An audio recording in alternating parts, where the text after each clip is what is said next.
Interview take one. Oops. Second clap. Yeah. I started writing it so long ago that I'm not sure exactly how it started or when it started. Or I had a couple of things that I started writing when I was at film school, and then around 2002 I started like writing it as a script format. I think the first few things that were like the germ, like the how to say, like the germ of the idea was one was this scene where Axel finds he wakes up hangover, not knowing where he wakes up hangover after a night of like not remembering what happened, and then he finds a Polaroid in his pocket and he doesn't remember who was the person in the Polaroid and who took the Polaroid. So that was something that was one of the initial things. I was like, okay, there's a character there and maybe a story, and then I had this other idea of a couple meeting and going to hotels, meeting in random places, and so those were the two things.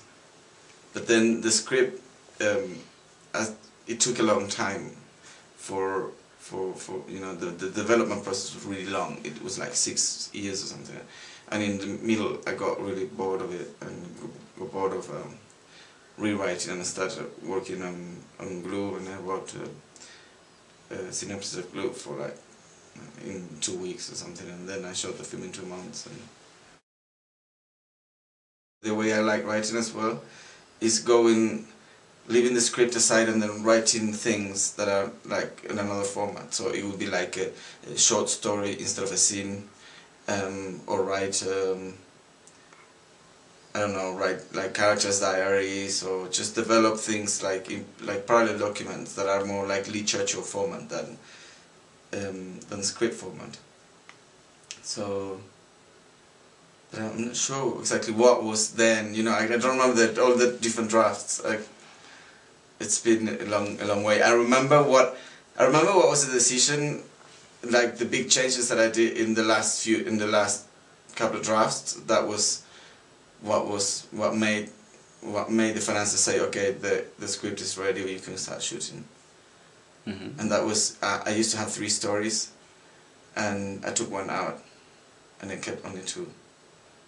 And some elements of that story stayed in these stories, and mainly in Vera's story.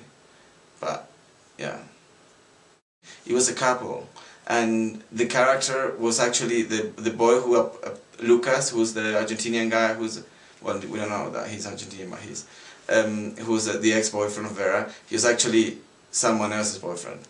So it was like this couple breaking up, and so it's like the reverse process of Vera and you know Vera falling in love, and in the meantime there was this other couple somewhere else falling apart, like drifting apart. But I'd never found a way to make the 3 stories gel, and then suddenly when I took that one out, these 2 became very much like mirror of each other, and yeah, everything made sense more. Yeah, well, yeah, everything in the process of the 2 films was as opposed as it can be. You know, there were like 2 different ways of starting a film. One was with no money, and just a few friends, and no script, and just 15 pages of story. And the other one is with a script that I've worked on for 7 years, characters that I know from forever, and money, financiers, and so a lot, like the process of it was very different. What I tried to keep was, I was trying to keep as much of the freshness that I found in Glue. I was trying to bring it to Unmade Beds, so we would be very non-respectful of the script. We were trying to, just change it, or like say, oh, forget the lines, just start over and think something totally new, or make the actors improvise and trying to find things that were new. So in that sense, that was similar, that sort of freedom. but it was much more framed. In Glue, it was all like, it was within chaos, just trying to find something that would be telling something. And sometimes we'd be like, okay, yeah, I think we have a scene here. And then we find it in the editing. But, yeah.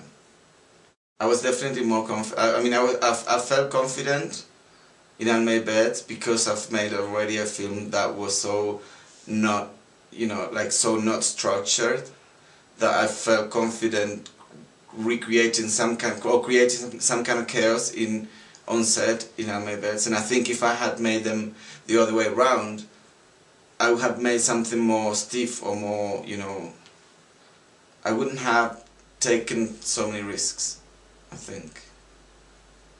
But, and also I had like, you know, but I don't know, in both films I learned a lot, and different things.